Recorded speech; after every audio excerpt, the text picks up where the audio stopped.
Forge, Chapter 3. The rebel boy dropped his musket, bent over with a mighty groan, and puked. My belly went sour too, but I choked back the bile. I'd seen dead men before. I rose up from my hiding place with caution. The birds had gone quiet. My footsteps snapped twigs.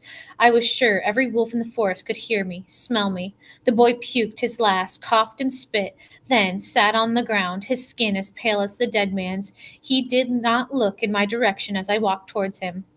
"Do you have any water?" I asked. He stared at the crumpled form of the redcoat.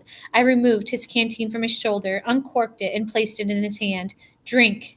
He looked at me then, blue eyes red from crying. He had a shadow of whiskers above or growing under his nose, but I did not think he had begun to shave yet. I held the canteen to his mouth. "If you don't drink, the shock will burn through you till you're dead as he is." He nodded like a small child and sipped. "Again," I urged. He took a second swig, a longer one, then wiped his mouth and his eyes in his dirty sleeve. "Are you certain he's—" "Yes." I drank from his canteen, for the shock was burning through me, too. Out of the stillness came a ripping noise of a large volley of musket fire. The boy blinked, roused by the sound, and scrambled to his feet. "We must join them," he said urgently. "Oh, dear God, make haste!" "Was that your patrol?"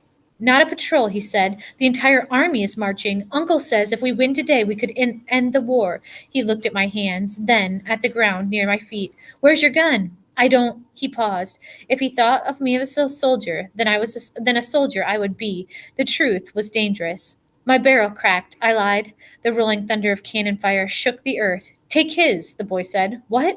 "Take his gun." He had pointed at the dead redcoat sprawled atop of the musket. "He won't mind." "But how—" There was very little of the man that was not soaked in his blood.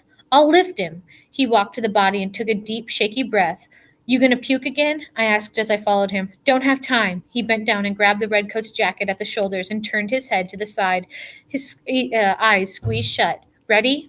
"No," I said, "but go ahead." He lifted. I pulled out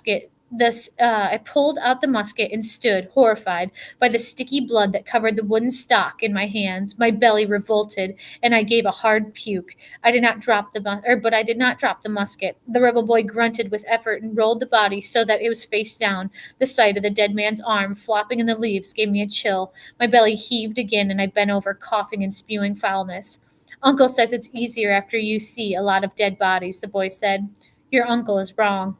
The sound of firing guns was coming in regular waves now, the ocean of lead and gunpowder crashing towards the ravine. "Quick!" The boy's eyes were sharper now. The senses had overcome the shock. There would be powder and shot in his knapsack. It was easier to go along with his version of who I was until we parted.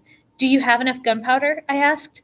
"Aye." He shifted his foot from one to the next, watching the brush as if expecting an entire British army to suddenly appear. "Then run." "I'll be close behind you," I lied. He reached out and punched my arm hard, the way one friend does to another.